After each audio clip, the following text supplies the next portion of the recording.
This edition of Flip Through Friday is Pathfinder Role-Playing Game Advanced Player's Guide. Now, this is not something you buy when you first are getting into Pathfinder. In my opinion, this is something you wait to buy until after you understand the core rules. Now, I've said this in other videos. The core rules, obviously, learn those first, and then after you've got that down, move on to this. Anyone on the Paizo pages and forums and things like that will tell you the same thing. When I was getting into Pathfinder, I went over the top, bought as many of the books as I could, and it overwhelmed me. And I've said that in the Ultimate Combat video, but, you know, just, if you're going to get into Pathfinder, do it gradually. You'll probably be able to find the books for pretty cheap here soon on eBay and things like that, Amazon.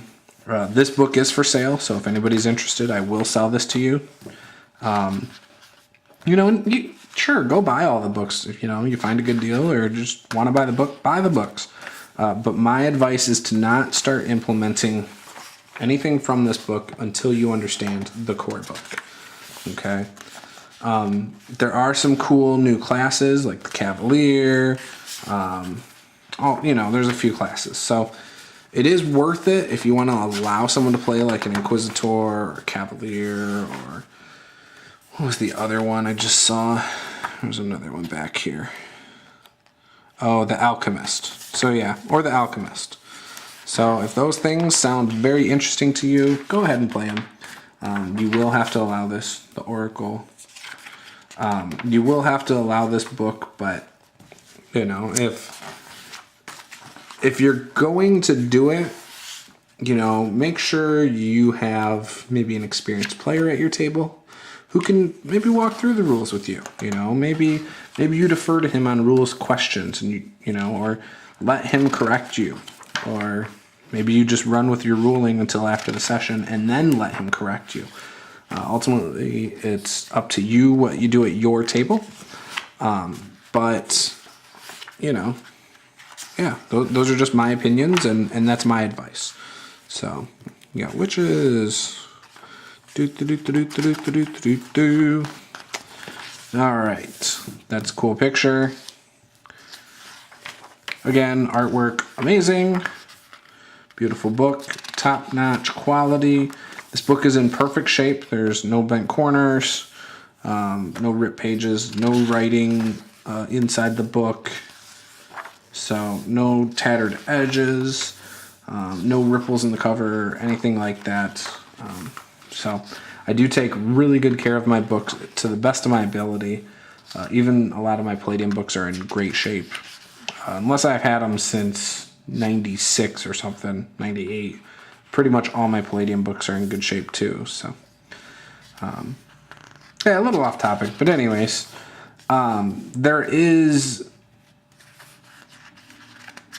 with all Pathfinder books, and I'm sure all of you know this, there's always more spells, there's almost always more feats, you know, just more and more stuff. You know, there is so much out there for Pathfinder without even going to third-party publishers that, you know, I can't even imagine going to third-party publishers unless you have a clear cut, and I'm not trying to rain on third-party publishers' parade, but like, unless you have a clear-cut concept, I can't imagine ever needing to. Pole Arm Master. That's very interesting, because I was just talking about that feat in 5th edition. But anyways, I digress.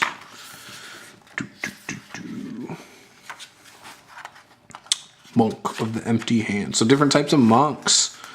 Very good stuff. Very, very, very, very, very good stuff. Now this one I am going to go a little quicker with. It's an advanced guide for players. So you get a lot more options. And what more can I say other than there's a ton more options?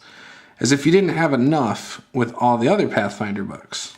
So I know a lot of people love their options. I'm cool with allowing options.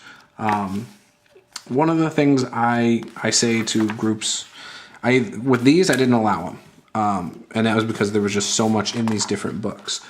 But with most games, I say yes, and I say but. Either I have to approve the spells, and even if I approve them, or approve the whatever you're going through, spells, whatever, abilities, feats, I need to approve it if it's from one of those extra books. And if I decide I don't like it because it's making the game play how I don't want, then I have the right to ask you to change it. So, yeah.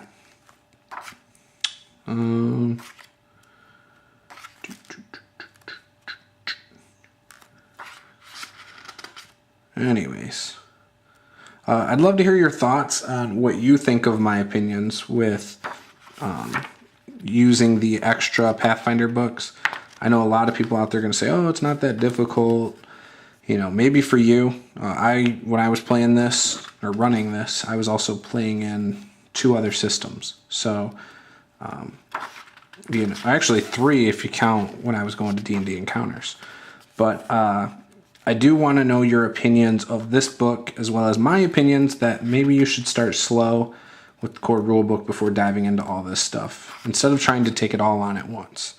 I know if you're anything like me, you get excited about these and you just start buying them all. You're like, oh, I love that book so much, or love that session that we played the other day so much that I'm going to go and buy a ton of books. I tend to fall under that. I get a little bit obsessive. But if you aren't like that, take your time. Really thoroughly enjoy what you've started getting into and master it before moving on. That's really the best way to do it. I struggle when it comes to that. I try to go all out. I'm very over the top. For example, I'm so into running games right now. I'm running 2 at-home games. I'm running encounters. I'm running a casual encounters after encounters, starting next month. I run online games through the Tabletop RPG one-shot group, and I play in games through the Tabletop RPG one-shot group. So that's a lot of gaming going on. In a given week, I run 2 to 3 games. If I run 1 in a week, that's a slow week for me. I play in probably 1 game a week, sometimes 2. All of this might change here soon, but the point is I go all out. I've heard other YouTubers say they go all out. Until they're playing a game or running a game almost every night of the week, they aren't going all out. No, I'm just kidding. I mean, obviously everyone's got their own lives to worry about, and but yeah, I probably do more gaming right now than anybody else I know. So whether it's playing, running, or any of that. So if you play more, let me know. I love hearing about it. I'll admit I'm a little overwhelmed with all of it that I have going on, but I'm enjoying it, so I don't want to stop. And I'm actually trying to get my wife is what got me into fantasy, so I'm trying to get her more into playing games online so that she can play a little more, because I think she'll enjoy it. I mean, she got me into playing 2nd edition, and so she's in 2 of my campaigns right now. But that's it. She doesn't like to play more than once a week. It just becomes too much for her.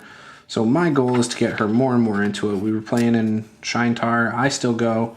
My wife's pregnant, so it's a little bit hard for her to go 45 minutes away to play a game, and then come home, afterwards. It's just a little much on her. And to be gone for basically 5 hours, sometimes more if we're doing that, it's just too much. So she's not playing much now. When it requires leaving the house. So anyways, if I can get her playing online games, that'll be awesome. I think the medium is a little weird to her. But I love it. I mean, I've enjoyed playing Google Plus Hangouts as long as it's theater of the mind. I'm not big into trying to use all the technology online. There's a lot of great stuff out there, but I just think that I like to just focus on playing the game or running the game. Now in person, I'm all about miniatures and grids and terrain. I think it adds you know, a whole bunch to it, and it's a lot of fun. So, you know, plus for me as a game master or a dungeon master, it makes it very easy for me to tell which monster was hit because I go clockwise. It also makes it very easy for me to tell how many people are left. You know, just everything, as opposed to when I'm all theater of the mind, it's like, oh yeah, you're close enough to do this. Yeah, you're close enough to do this. Yeah, you're close enough to do this. So, you know, I just try and then to remember, like, oh, I got 9 monsters on the board, and this one's this far, this one's this far. So I don't, in theater of the mind, I don't play it as, I guess, as smart. So anyways, so yeah, that's it for the Pathfinder Advanced Player's Guide. This book is for sale, so if you're interested, let me know. Send me a message, comment, and let me know what you think of this. So I appreciate it. Be sure to like, comment, subscribe, and share my video with all your friends. Maybe you have some Pathfinder buddies and you want to share it with them. I'd greatly appreciate it. So thank you very much. Bye-bye.